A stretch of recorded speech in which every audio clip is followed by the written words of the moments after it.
नमस्कार, आप देख रहे हैं TV9 भारतवर्ष। मैं हूं आपके साथ प्रीति रघुनंदन। देश के सबसे लोकप्रिय टीवी शो में आप सभी का स्वागत है। क्या आप जानते हैं, वनवास के दौरान श्री राम ने मां सीता के साथ धरती मां की पूजा करके एक शक्ति हासिल की थी। उस शक्ति का इस्तेमाल रावण वध में किया गया था। वनवास में जब श्री राम ने पहली बार महादेव की भक्ति की थी, वो जगह और त्रेता युग के अवशेष वहां आज भी मौजूद हैं। अजीब बात यह है कि स्थानीय लोग जब भी वहां मंदिर बनाने की कोशिश करते हैं, उसकी छत नहीं बन पाती, मजदूर बीमार पड़ जाते हैं।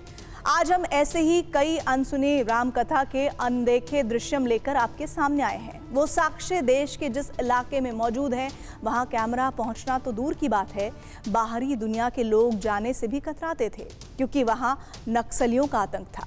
लेकिन आज नक्सलियों के पांव उखड़ चुके हैं और श्री राम का वो अदृश्य लोक आज दुनिया के सामने है। तो चलिए देखते हैं रामायण के उस अद्भुत लोक का सबसे पहला दृश्य।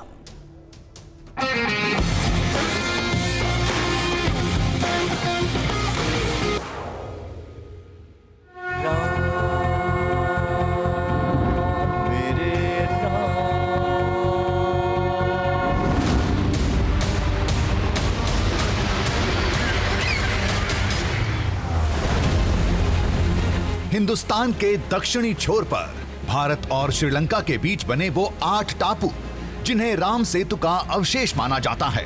ये राम सेतु का ही हिस्सा है।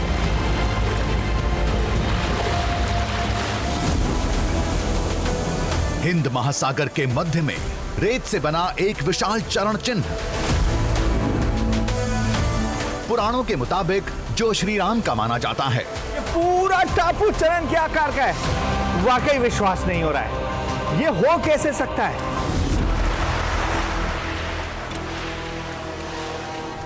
अरब सागर में दिल के आकार का द्वीप,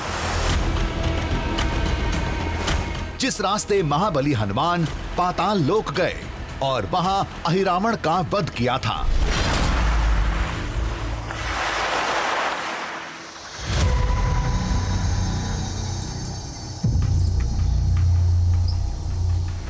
आधुनिक कर्नाटक में पौराणिक किष्किंधा नगरी के साक्ष्य।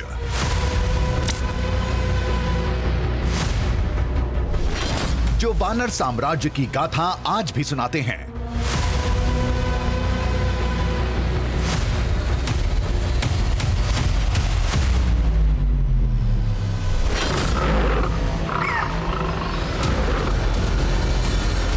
खूंखार बाघों से भरा मध्य प्रदेश का बांधवगढ़ जंगल, जिसके सबसे घने इलाके में है लक्ष्मण किला, जहां से लंका पर निगाह रखी जाती थी।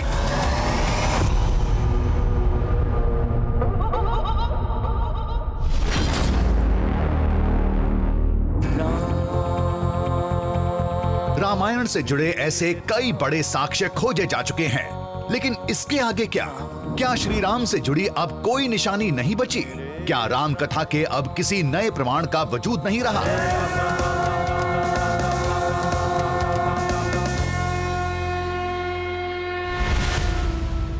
तब छत्तीसगढ़ में सुकमा के दूर दराज इलाकों में रहने वाले आदिवासियों ने हमसे संपर्क किया।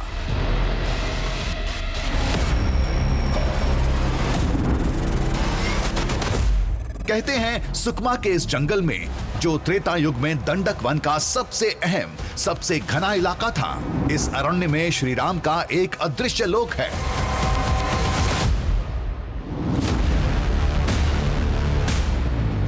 उस अदृश्य लोक में रामायण की ऐसी कई निशानियां हैं, जिन्हें देखना तो दूर, बाहरी दुनिया को उनका नाम तक नहीं पता।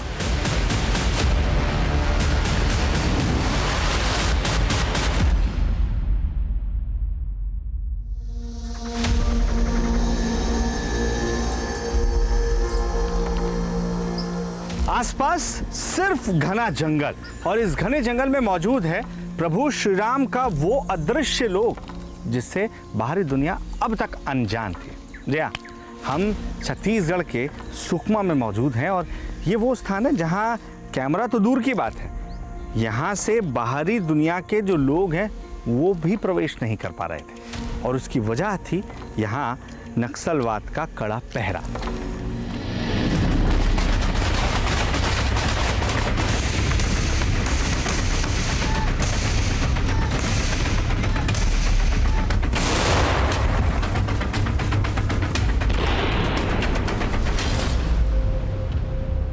जब सुरक्षा बलों की कड़ी कार्रवाई के बाद छत्तीसगढ़ के इस इलाके से लाल आतंक का सफाया हुआ, तब श्री राम का वो अदृश्य लोक दुनिया के लिए प्रकट हुआ।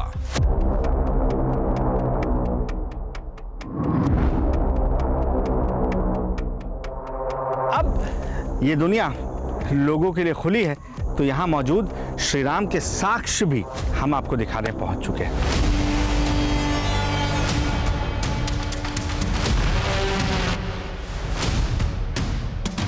लोगों का तो ये भी दावा है कि यहाँ हर कदम पर अपने आप परत दर परत किस्से कहानियां खुलती जाती हैं और प्रभु श्री राम से जुड़े जो साक्ष्य हैं वो आपको कदम कदम पर नजर आते हैं।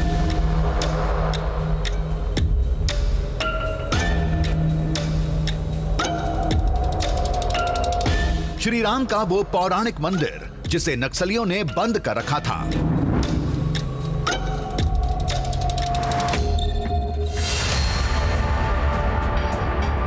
जिसका वनवास 21 साल बाद 2023 में टूटा।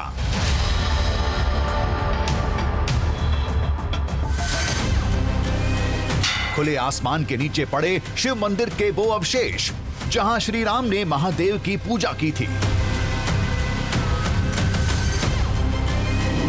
बहुत कोशिश के बावजूद यहां छत नहीं डल पाती। काम शुरू होते ही मजदूर बीमार पड़ जाते हैं। जो लेबर यहाँ काम कर रहे थे उस दिन से थोड़ा सा बीमार पड़ने लगे, तो उस दिन से छोड़ दिए थे। सीमेंट गिरा था, पत्थर गिरा था। जिस कुर्सी पर श्री राम बैठा करते थे, पत्थर की जिस थाली में वो भोजन करते थे, वो सारे साक्ष्य, राम कथा के वो सारे प्रमाण आज सबके सामने हैं, जो नक्सलियों की खौफ के चलते अब तक दुनिया के लिए सामने होते हुए भी अदृश्य थे। बाहरी दुनिया के लिए ये लोग राम का अदृश्य लोक है, लेकिन जो यहाँ के बस्तर के जो लोग हैं उनके कण कण में भगवान राम बसे।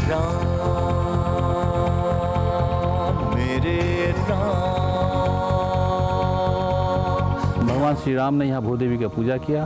पहाड़ी पे अवशेष के चिन्ह हैं, वनगमन के चिन्ह हैं।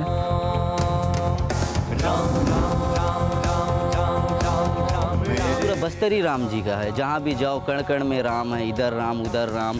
यहाँ से जितने दूर दूर जाते जाएंगे वहाँ राम जी के हर एक चीज़ पाए जाती है। मतलब पूरा बस्तरी राम जी का है।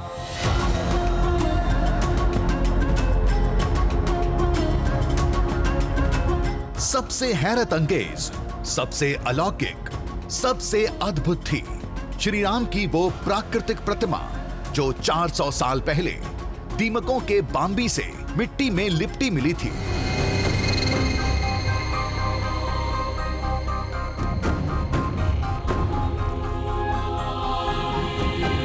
उनको ये मूर्ति मिली गई थी दीमक के रूप में, और उनको नहीं मालूम था कि अंदर मूर्ति है। तो उसको लेके आके वो जब यहाँ रखे ना, तो क्या हुआ, तो गोदावरी नदी का पानी उन्होंने जब उसके ऊपर डालकर उनका आचरण किया, अभिषेक किया, तो राम जी का दर्शन हुआ उनको।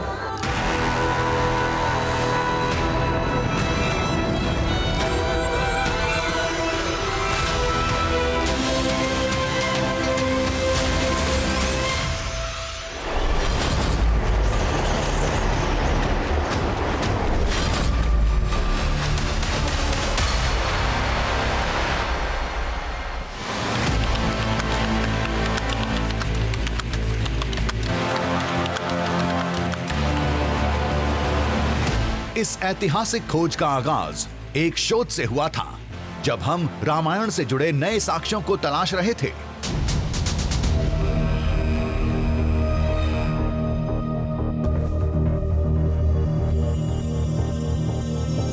तब कुछ अन्य ग्रंथों में श्री राम से जुड़ी कुछ कथाएं पढ़ने को मिली। उन कथाओं पर हुए रिसर्च पेपर भी पढ़े।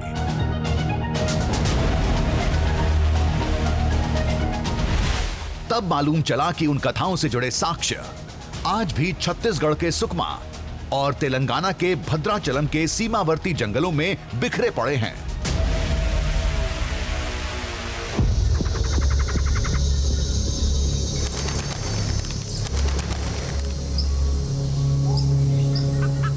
इस खोज में हमारा पहला पड़ाव था छत्तीसगढ़ का सुकमा।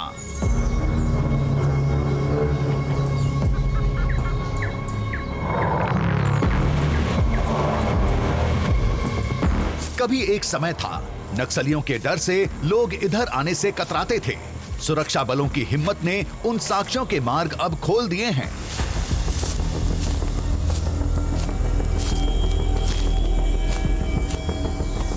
इतना घना जंगल है कि आपको समय का पता नहीं चलता है कि आखिर कितना वक्त हो रहा है। हालांकि ये जंगल जिन इलाकों से होकर गुजरता है वहाँ अलग अलग भाषाएं आपको सुनने को मिलती हैं। यहाँ दोरली है, हल्बी है, गोंडी है, और गोंडी बहुत बड़े इलाके में बोली जाती है। शायद यही वजह है कि जो रामायण का हिस्सा यहाँ सुनने को मिलता है वो गोंडी रामायण प्रमुख है। ये वाल्मीकि रामायण से थोड़ी इतर है। इसमें कई ऐसे प्रसंग हैं जो वाल्मीकि रामायण का हिस्सा नहीं है, कंब रामायण का हिस्सा नहीं है। और गोंडी रामायण में उन जगहों का भी वर्णन है जो इस जंगल में पाई जाते हैं।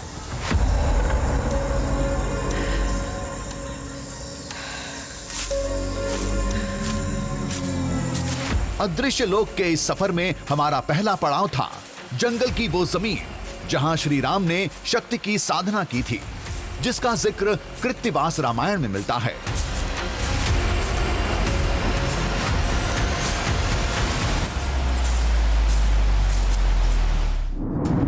पूरी दुनिया में 300 से ज्यादा तरह के रामायण ग्रंथ हैं। इनमें से एक है बांग्ला में लिखी कृत्तिवास रामायण, जिसके मुताबिक जब श्री राम, सीता और लक्ष्मण वनवास के दौरान दंडकारण्य जंगल में थे, तब नारद मुनि ने श्री राम को देवी की पूजा करने की सलाह दी थी।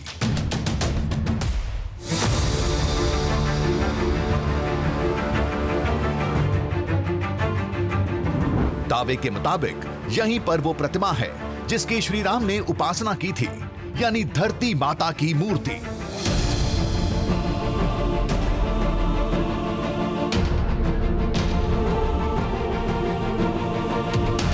इस मंदिर का नाम रामा रामन चिटमिट्टीन अम्मा देवी मंदिर है। 1834 में इसे सुकमा के तत्कालीन शासक ने बनवाया था।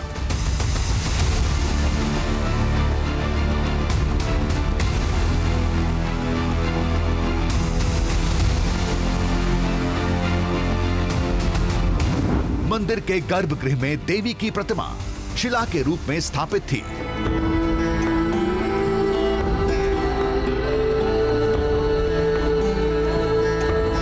एकदम गोल, पृथ्वी के आकार की। दावे के मुताबिक श्री राम ने इसी शिला को धरती मां मानकर पूजा था।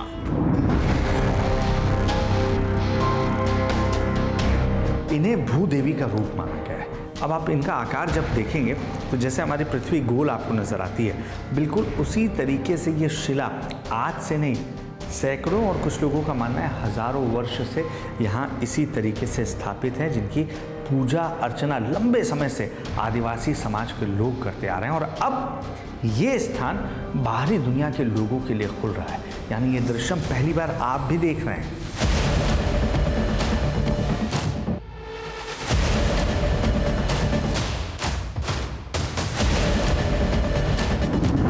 पहले जहां लोग आने से डरते थे, आज वहां हम कैमरे के साथ मौजूद थे, वो भी रामायण के एक नए बड़े साक्ष्य के साथ।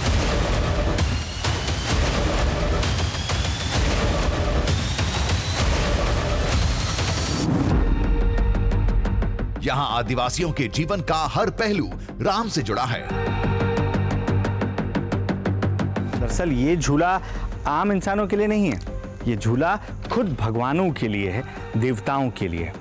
यहाँ 600 साल से एक परंपरा चली आ रही है कि रामा रामन मंदिर के पास एक मेला लगता है, और इस मेले में आम लोग तो शामिल होते ही हैं, लेकिन आसपास के जो तमाम ग्राम देवता हैं, कुल देवता हैं, ऐसे देवताओं का भी यहाँ जमावड़ा होता है, ये माना जाता है। और उन्हीं देवताओं को इस झूले में बिठाकर झुलाने की परंपरा चली आ रही है, और माना जाता है कि अगर वो प्रसन्न हो गए तो आपके गांव में रहने वाले हर व्यक्ति के घर प्रसन्नता आएगी।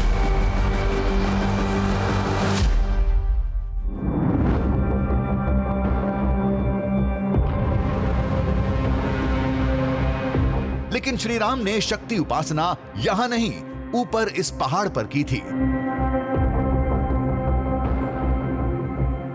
नीचे का यह मंदिर 1834 में बना था, लेकिन ऊपर वाले मंदिर का इतिहास करीब 700 साल पुराना था। भूदेवी का जो मंदिर इस वक्त आप देख रहे हैं, ये दरअसल जीर्णोद्धार के बाद बना हुआ मंदिर है और इसका इतिहास ज़्यादा पुराना आपको नज़र नहीं आएगा। ये कुछ 100 साल पुराना बताया जाता है, लेकिन मान्यताओं के मुताबिक पूजा तो हज़ारों साल पहले से हो रही है। यानी प्रभु श्री राम जब यहाँ आए, उन्होंने भूदेवी की पूजा की, उसके बाद से पूजा अर्चना हो रही है। और ये पूजा अगर इस स्थान पर नहीं होती थी तो कहाँ होती थी? इस सवाल का जवाब पास मौजूद पहाड़ों पर छिपा हुआ है। मान्यताओं के मुताबिक देवी उसी स्थान पर पहले विराज रही थी, फिर उसके बाद वो यहाँ कैसे आई, इसके पीछे भी एक कहानी है।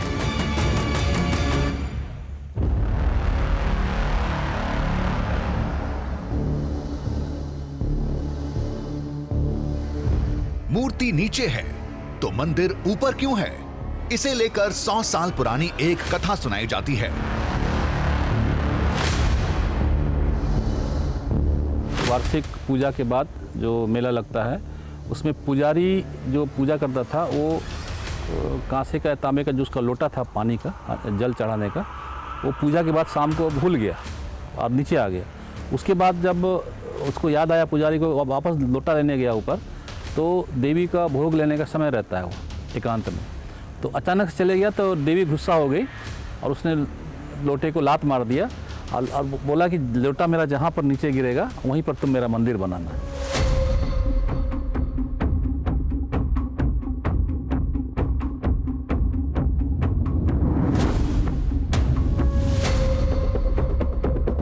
पहले भूदेवी की प्रतिमा यहीं थी।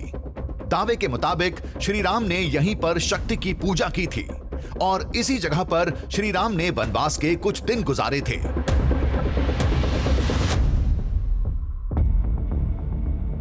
ये शिला देखिए, ये शिला अपने आप में बहुत कुछ कहती हुई आपको नजर आ रही है। बिल्कुल ये आयताकार आपको नजर आ रही है, जिसके बीच में एक ऐसी जगह बनी हुई है जैसा आप देखते हैं पुराने मंदिरों में, जिस स्थान पर भगवान की स्थापना की जाती है। और लोगों का यही मानना है कि इसी स्थान पर पहले भूदेवी की मूर्ति स्थापित थी, वही मूर्ति जो अब नीचे आपको देखने को मिलती है मंदिर के भीतर।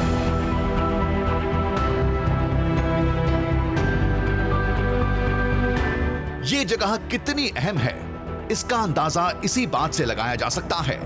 मान्यता के मुताबिक श्री राम को यहाँ पूजा करने के बाद जो शक्ति हासिल हुई थी, वो रावण वध में इस्तेमाल हुई थी, क्योंकि पूजा के वक्त मां सीता साथ थी।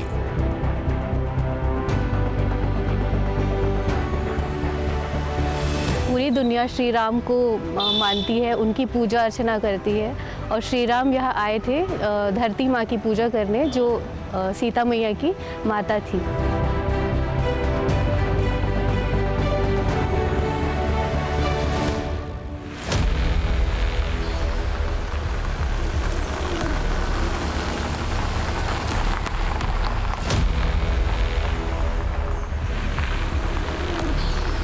रामायण के इस अदृश्य लोक में अगला पड़ाव था वो राम मंदिर, जिसका वनवास 21 साल बाद खत्म हुआ था।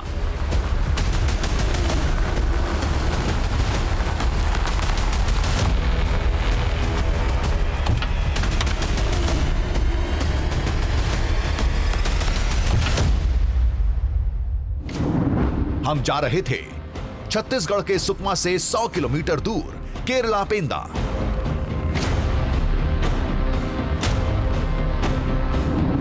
राम के इस मंदिर पर 2003 में नक्सलियों ने ताला लगाया था। जब वो यहां से भाग गए, तब 2023 में इस धाम को फिर से खोल दिया गया।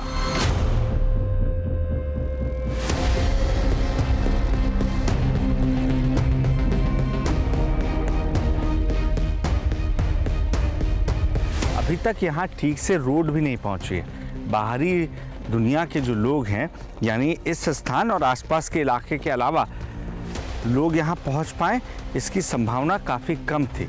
और आज से कुछ महीने पहले तक यही स्थिति यहाँ बनी हुई थी। और यही वजह है कि ये जो मंदिर है, जिसे केरला पेंदा राम मंदिर कहा जाता है, ये भी 2003 से बंद पड़ा हुआ था।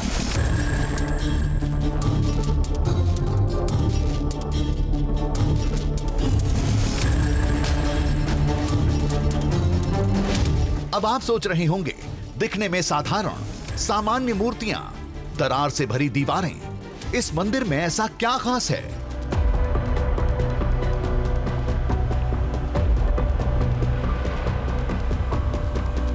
खास है इसका लोकेशन। चारों तरफ दंडकारण्य जंगल, रामायण से जुड़े साक्ष्य।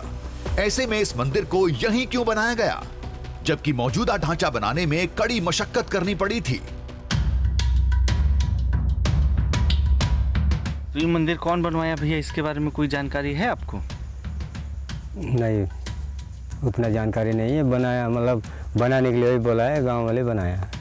ईटा पे गांव वाले हैं, और गिट्टी फोड़े, और फिर रेती लाए, सिरमिट तो वो के लाया तोकनपल्ली से। अच्छा, उतने 80 किलोमीटर है ना जी, वहाँ से उठा कर लाए? उठा के लाया। वहाँ पर गाड़ी, इधर गाड़ी नहीं आ पा रहा था उस समय, वहाँ गाड़ी ने फेंक दिया, तो वहाँ से उठा के बो के लाया।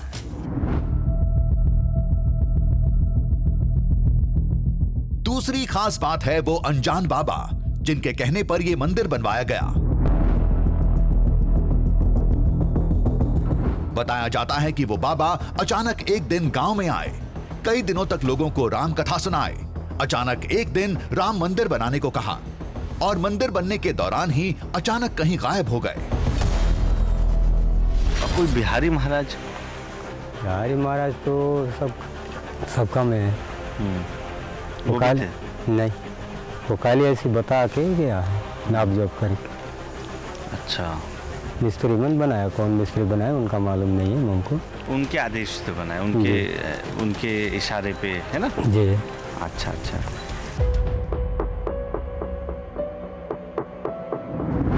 बताया जाता है कि पहले अयोध्या से कुछ लोग हर साल यहां आया करते थे।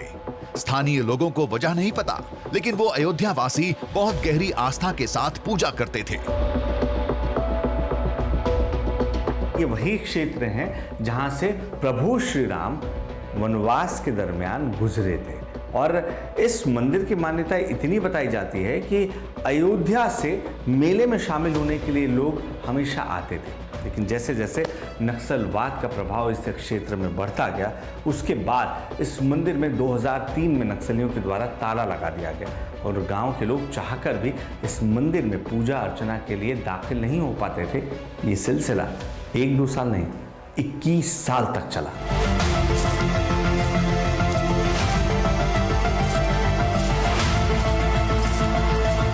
कुछ रहस्य तो कुछ अनजानी आस्था, इन सब ने इस राम मंदिर को खास बना दिया। इन पलों का गवाह बनकर हमें भी गर्व महसूस हो रहा था, लेकिन इससे भी गहरे थे उस मंदिर के राज, जिसकी छत कभी ढल नहीं पाई, दीवारें कभी खड़ी नहीं हुई, चौखट भी नहीं लग पाया।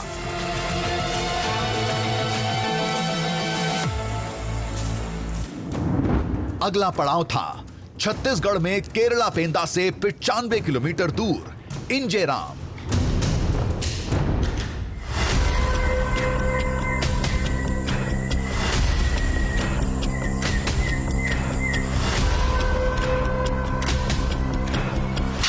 चार दीवारों के बीच, खुले आसमान के नीचे पड़े ये पौराणिक अवशेष खास हैं।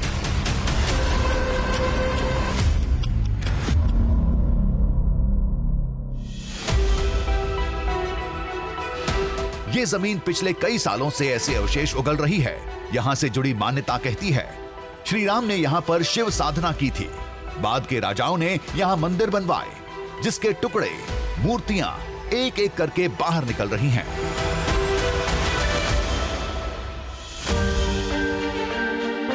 ये देख रहे हैं आप, यहाँ श्री राम और माँ सीता का वनवासी रूप दिखाया गया है, और ये काफी हद तक उस वेशभूषा में आपको नजर आता है जैसा बस्तर के मूल निवासी आपको नजर आते हैं। और ये जो चबूतरा है बाजू में, इस पर माना जाता है कि श्री राम ने बैठकर भगवान शंकर की आराधना की थी।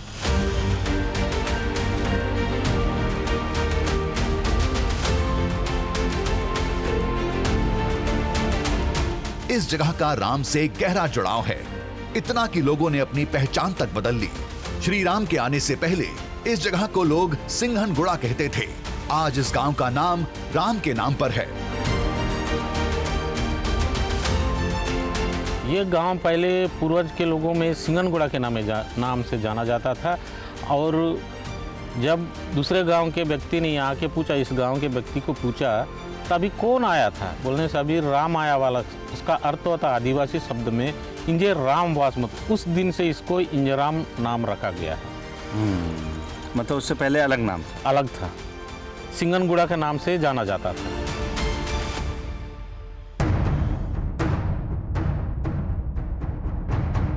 इस जुड़ाव की वजह है चार दीवारी के बीच बिखरे ये अवशेष। माना जाता है कि राम ने इसी जगह बैठकर शिव साधना की थी। आज लोग यहाँ मंदिर बनाना चाहते हैं, लेकिन लाख कोशिश के बावजूद ये काम अंजाम तक नहीं पहुंच रहा। जब भी कोशिश की जाती है, मजदूर बीमार पड़ जाते हैं, काम अधूरा रह जाता है।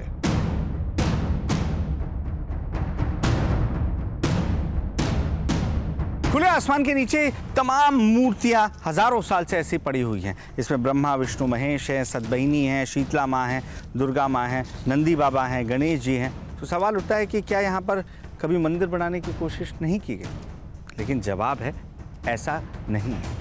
पहले, आज से तकरीबन 30 साल पहले इस स्थान पर मंदिर बनाने की कोशिश की गई थी और जहाँ पर ये मूर्तियाँ हैं इसके आसपास से ही एक दायरा खींचने की कोशिश की गई, लेकिन उसका फल ये हुआ कि जो मजदूर हैं वो बीमार हो गए, जिसके बाद से लोगों के मन में एक डर बैठ गया। और उसके बाद से यहाँ इस हिस्से में जहाँ मूर्तियाँ स्थापित हैं इसके आसपास कोई भी दीवार खड़ी करने की कोशिश नहीं की गई।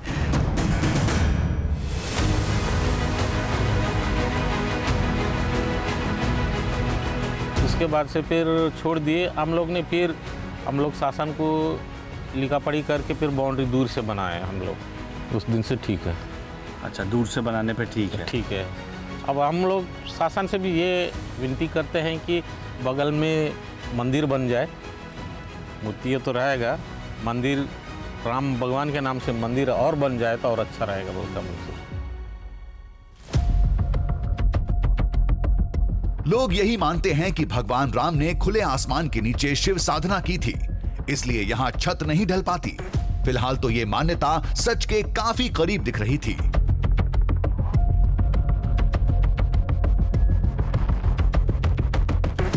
हैरत की बात यह है कि ये सब अद्भुत कहानियां अभी तक बाहरी दुनिया के लिए अनसुनी थीं।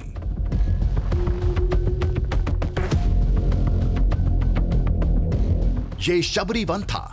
दावे के मुताबिक शबरी यहीं से अपने प्रभु के लिए बेर चुना करती थीं।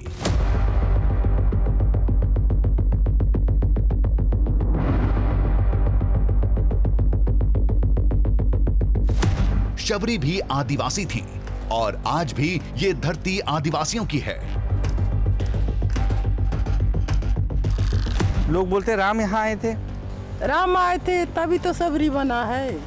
अच्छा, शबरी नदी है। हाँ।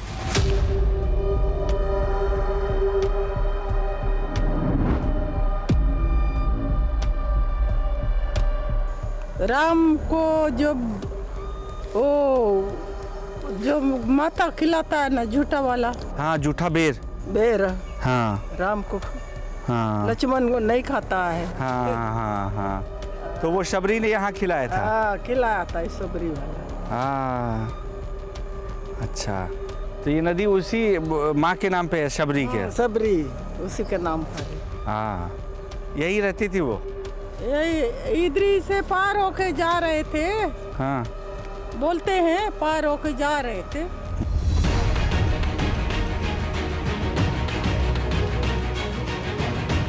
सामने शबरी नदी थी जो सीधे गोदावरी नदी से मिलती है, वही गोदावरी नदी जो रामायण काल में भी थी।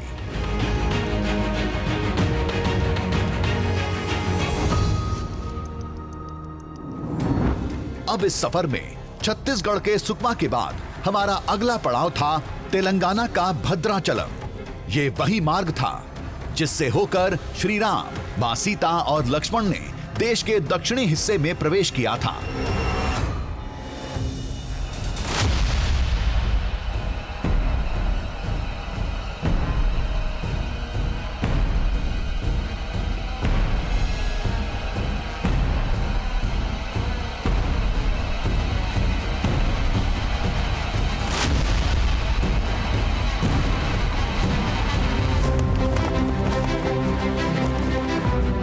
इस गोदावरी नदी को पार करके श्री राम आगे बढ़े थे।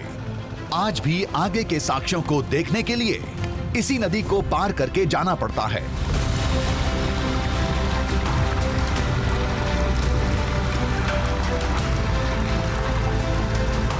उस पार की निशानियां अहम थीं। आगे वो घटनाएं हुई थीं जिन्होंने रावण वध के लिए श्री राम को लंका पहुंचा दिया था। देखिए, वो जो पहाड़ आपको देखने को मिल रहा है, ये काफी खास पहाड़ है। इसे रदम गुट्टा कहा जाता है। रदम रथ से बना है और गुट्टा का मतलब होता है पहाड़।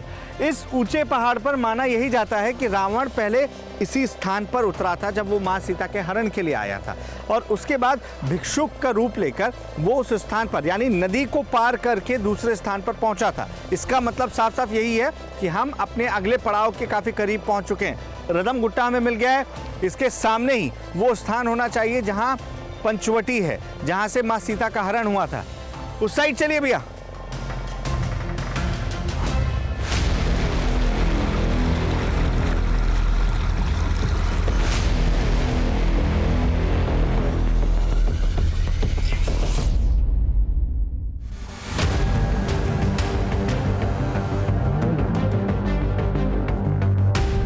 तेलंगाना के भद्राचलम में कदम रखते ही हमारा रुख उस जगह की ओर था जहां सीता हरण से पहले श्री राम और सीता कुछ दिन साथ रहे थे।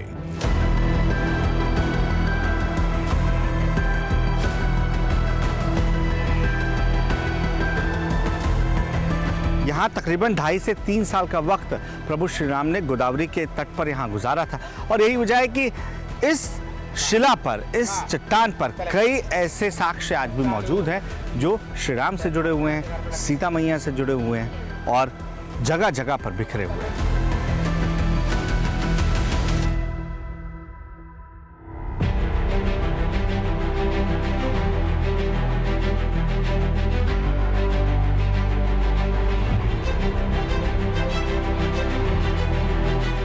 दरअसल ये एक बहुत बड़ी चट्टान थी। यहाँ शिला के रूप में आज भी कई साक्ष्य मौजूद हैं। दावे के मुताबिक जो सीधे श्री राम से नाता रखते हैं।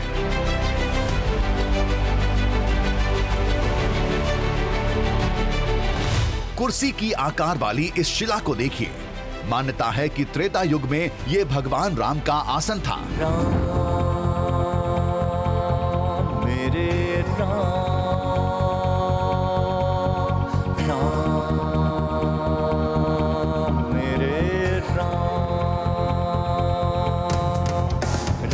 कुर्सी के नीचे उनके चरणों के निशान आज भी दिखते हैं।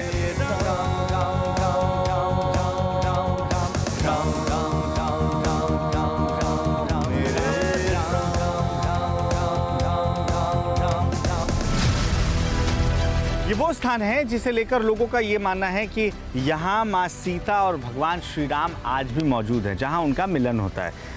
मिलन किस रूप में होता है? आप देखिए, ये जो नदी बह रही है इसे सीता नदी कहा जाता है, क्योंकि इस नदी का उद्गम उस वक्त हुआ था जब भगवान लक्ष्मण ने बाण मारा और एक पत्थर से नदी की धारा फूटी, जिसका पानी माँ सीता स्नान के लिए इस्तेमाल में करती थी। और ये वो स्थान है, देखिए आपको देखने पर भी लगेगा कि एक कुर्सी बनी हुई है, और ये लोगों का मानना है कि ये प्रभु श्री राम का सिंहासन है।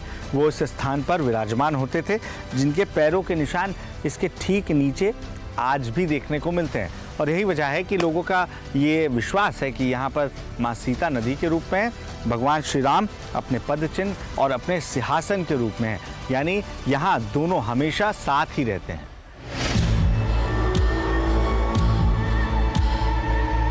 वही पास की चट्टान में एक गोल गड्ढा था। ठीक से देखें तो आकृति किसी थाली जैसी दिखती है। मान्यता है कि उस समय ये श्री राम और मां सीता की थाली थी, जिसमें रखकर वो फल खाया करते थे। यहाँ पे राम जी सीता जी दोनों बैठ के फल खाते थे। अच्छा, पत्थर का थाली बोलते हैं इसको। 5 दिन यहाँ जंगल में कुछ अपने जैसा प्लेट नहीं था, तो ये पत्थर पे बना के वो फल खाते थे। वहाँ पे एक पत्थर का पहाड़ रहेगा, जो झंडा दिख रहा है ना, वो पास वहाँ जाके पब्लिक मनाते हैं ना, जो लेफ्ट हैंड से 3 पत्थर फेंक के जाते हैं। क्यों बोलने से सीता जी राम जी को जो आया कष्ट किसी को नहीं आया। पत्थरों पर ये हल्की धारियां देख रहे हैं, दावे के मुताबिक ये सीता मां की साड़ी के निशान हैं।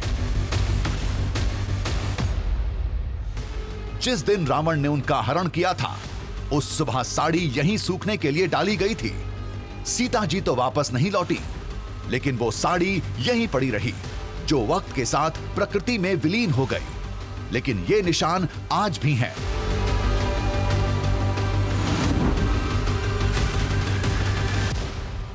लोगों का मानना है कि यहाँ पर माँ सीता की साड़ी सूख रही थी, जिसकी वजह से ये निशान पड़ गए हैं और इसे आज भी लोग पूजने के लिए आते हैं, क्योंकि उनका मानना यह है कि यहाँ आज भी माँ सीता का अंश मौजूद है।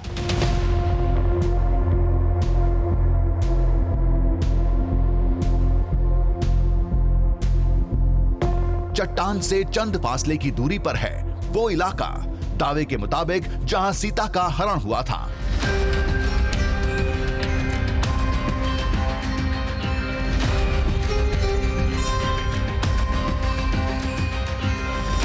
आज इस जगह को पंचवटी की पर्णशाला के नाम से जानते हैं। पर्णशाला यानी वो जगह जहां श्री राम ने पंचवटी में कुटिया बनाई थी।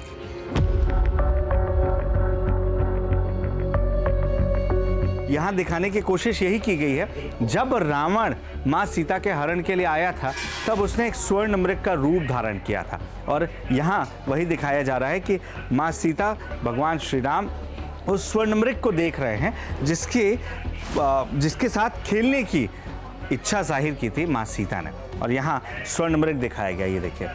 यानी लोगों की आस्था यही कहती है कि ये वही स्थान है जहाँ पर ये घटना घटी थी।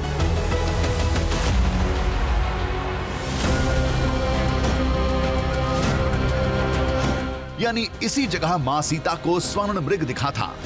यहीं पर लक्ष्मण जी ने लक्ष्मण रेखा खींची थी और यहीं से सीता जी का हरण हुआ था।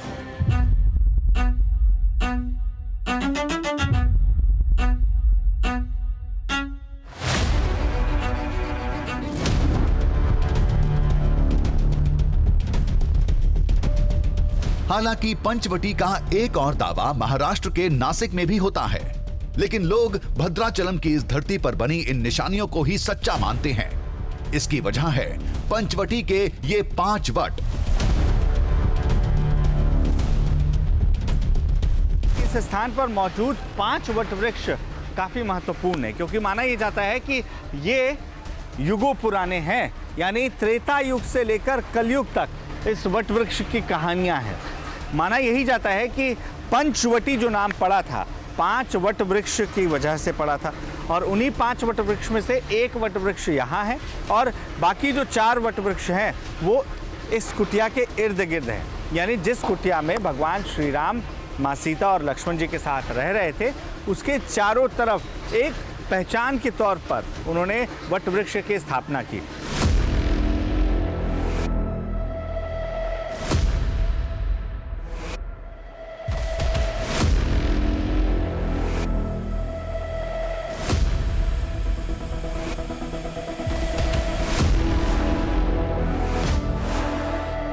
भद्राचलम के इस इलाके से राम नाम की जड़ें कितनी गहरी हैं, इसका सबसे बड़ा सबूत है ये भद्राचलम नगर और इसका सीता रामचंद्र स्वामी मंदिर।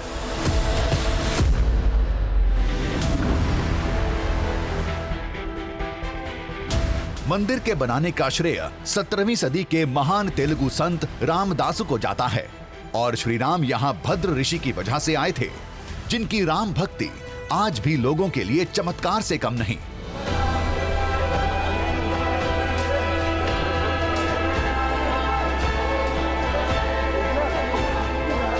ये जो शिला है ये कोई आम शिला नहीं है। माना ये जाता है कि ये वही शिला है जहाँ बैठकर भद्र ऋषि श्री राम के नाम का जाप किया करते थे। जब उन्हें ये बताया गया कि उन्हें श्री राम के दर्शन प्राप्त होंगे तो इसी शिला पर बैठकर वो निरंतर श्री राम का दिन रात जाप किया करते थे। अब यहीं उन्हें श्री राम के दर्शन भी हुए, ये लोगों की आस्था कहती है। लेकिन इसके अलावा जो चीज़ ध्यान देने वाली है वो ये कि इस शिला से आज भी श्री राम के नाम की आवाज़ सुनाई पड़ती है। अगर कोई यहाँ कान लगाता है और आस्था से उसे सुनने की कोशिश करता है तो लोगों का मानना यह है कि उसे श्री राम की आवाज़ सुनाई देगी, क्योंकि ये शिला भी जीवित हो उठी जब भद्र ऋषि ने यहाँ बैठकर श्री राम का नाम जपा और उन्हें श्री राम के दर्शन प्राप्त हुए थे।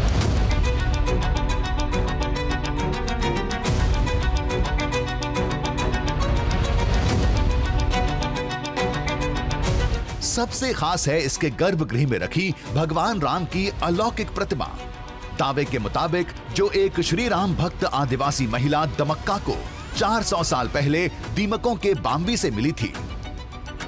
दामक्का कर एक औरत जो भक्त थी, बहुत राम भक्त थी, उनको ये मूर्ति मिली गई थी दीमक के रूप में, और उनको नहीं मालूम था कि अंदर मूर्ति है।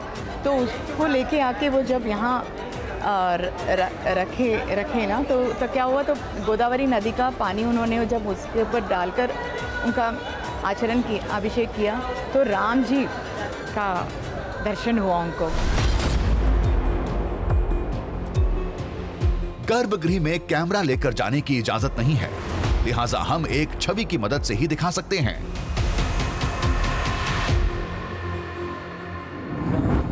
दावे के मुताबिक श्री राम और सीता की यही वो प्रतिमा थी जो 400 साल पहले दीमकों के बाम्बी से मिली थी। काले पत्थरों से तराशी इस प्रतिमा को भद्राचलम से जुड़ी रामायण की गहरी जड़ों का सबसे बड़ा सबूत माना जाता है।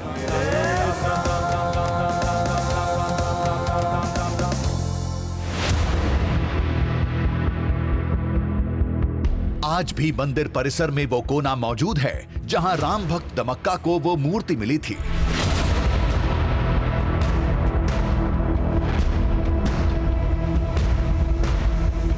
जो स्थान है यहाँ पर वही दिखाया गया है कि किस तरीके से वो प्रतिदिन आती थी और एक ताड़ के झाड़ के नीचे बैठकर वो पूजा कर रही होती थी, क्योंकि उन्हें इस बात का आभास होता था कि यहाँ प्रभु श्री राम से जुड़ी कोई निशानी मौजूद है। और वहाँ मौजूद दीमक के घर से किसी दिन उन्हें कोई प्रकाश निकलता हुआ नजर आया, और जब उन्होंने उसमें गोदावरी का जल डाला तो अंदर से ये विग्रह सामने आए, जो विग्रह आज मंदिर में गर्भगृह में विराजमान है।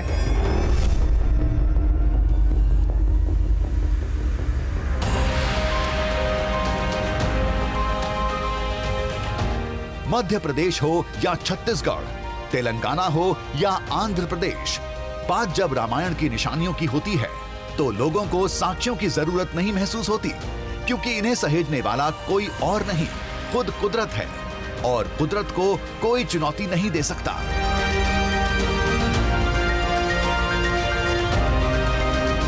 छत्तीसगढ़ में सुकमा के रामाराम से शबरी नदी के रास्ते श्री राम कोंटा के इंजराम पहुंचे थे, जहां से आंध्र प्रदेश होते हुए तेलंगाना के भद्राचलम चले गए थे। तीनों राज्यों का ये सीमावर्ती इलाका आज भी रामायण के साक्ष्यों के लिए अहम माना जाता है।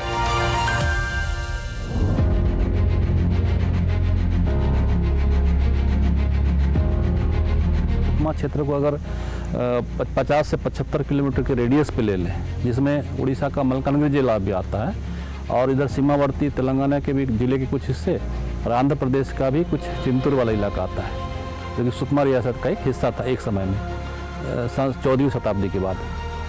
और उसके पहले का भी देख लें तो यहाँ की जो जनजाति समाज है, मूल समाज है, वो यहाँ माई माटी मतलब माटी के पुजारी हैं, मतलब मट्टी को पूजते हैं, मतलब भू देवी को पूजते हैं। ये एक बहुत ही ज़बरदस्त मैचिंग है।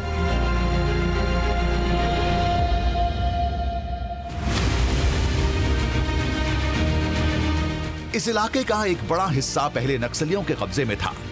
इस वजह से इन निशानियों की जानकारी के बावजूद इनके दृश्य सामने नहीं आ पाते थे, लिहाजा इसे श्री राम का अदृश्य लोक कहा जाता था, जो अब पूरी दुनिया के सामने है। ये जरूरी नहीं कि श्री राम से जुड़ी हर कथा ग्रंथों में दर्ज हो। कुछ साक्ष्य आज भी देश के अंदरूनी हिस्सों में दबे पड़े हैं, जो अब वहां के लोगों के जनजीवन और संस्कृति का अहम हिस्सा बन चुके हैं। श्री राम के ये साक्ष्य भी आदिवासी संस्कृति के उसी हिस्से के दृश्यम को पेश करते हैं।